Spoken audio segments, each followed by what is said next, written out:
One of the joys that we have as family and friends that gather to remember Maxine is the sharing of stories. And there's no way that today we could ever remember everything that Maxine means to all of us. But part of the joy is to just try and to share and to uplift each other with the joy of who Maxine is, because her life has just changed. It has not ended. And so we've asked 4 of the family members if they would come forward and just share a little bit for the eulogy of Maxine, if you would come at this time.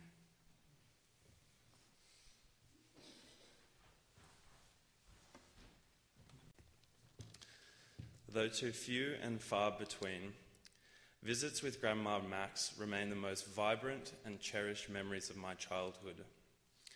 They were more than a casual catch-up. They were an overseas adventure built on months of anticipation and excitement.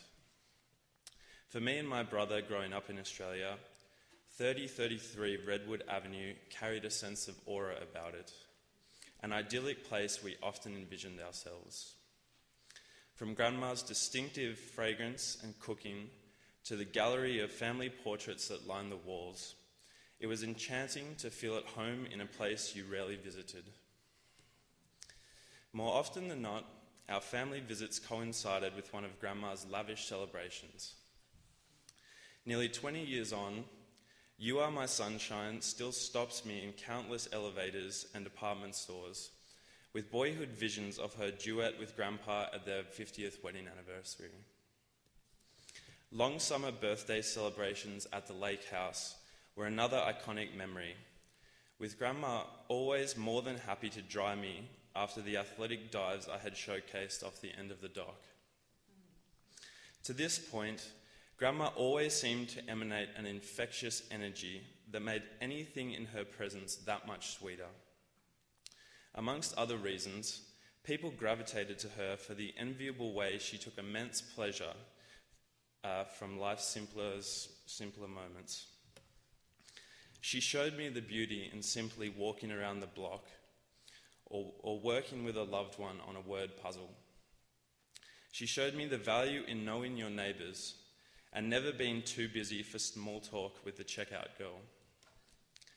She showed me to be proud of my accomplishments, but remember that the most interesting people are those that take an expressed interest in the accomplishments of others.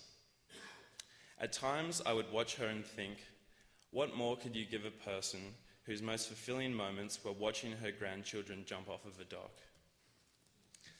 At a relatively young age, I became aware of how unique these qualities were, and on completing high school, I decided to move to America in order to spend more time with her. In many ways, the weeks I spent living here in Slayton were the most rewarding I've experienced to date. Instead of the grand celebrations I had enjoyed as a boy, these memories were more intimate.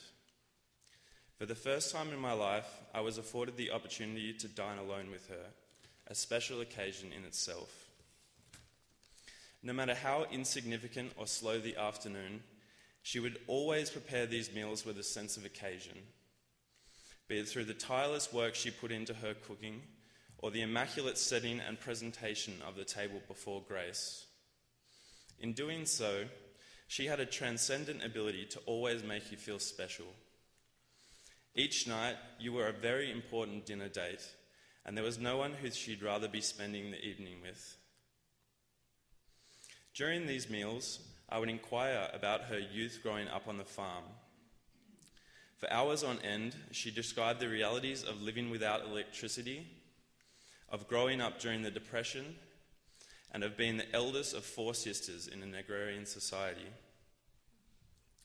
As the evenings passed by, we moved on to life with Grandpa Bob, a man who I was not fortunate enough to know on a meaningful level.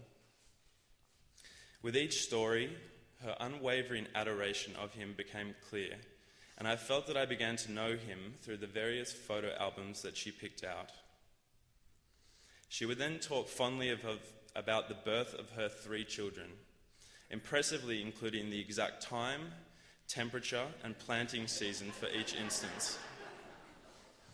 Her maternal instincts were obvious, and to my mind, The years on the farm mothering her children were some of her most cherished. Well into her 80s, I would marvel at the way she could recount Tom's sporting endeavours or my mother's first horse. As though it were yesterday, she could give an exact itinerary of their trip visiting Linda in college. Through these stories and the reverence with which she told them, you got a sense of just how much everyone in her life meant to her. She was unique in this way. Saying I love you is one thing, but embodying this emotion is something much more special. I'm sure each of you had your own examples, but for me it was the way she would remember my favourite meal from 3 years ago. It was the enthusiasm by which she would introduce me to her friends. It was the way that she would prepare so that year after year I would always have an incredibly thoughtful letter and card to open on the morning of my birthday. To paraphrase some meaningful lyrics, these wonderful memories will keep me happy when the skies are grey. She'll always know how much I loved her. It's just sad that my sunshine has been taken away.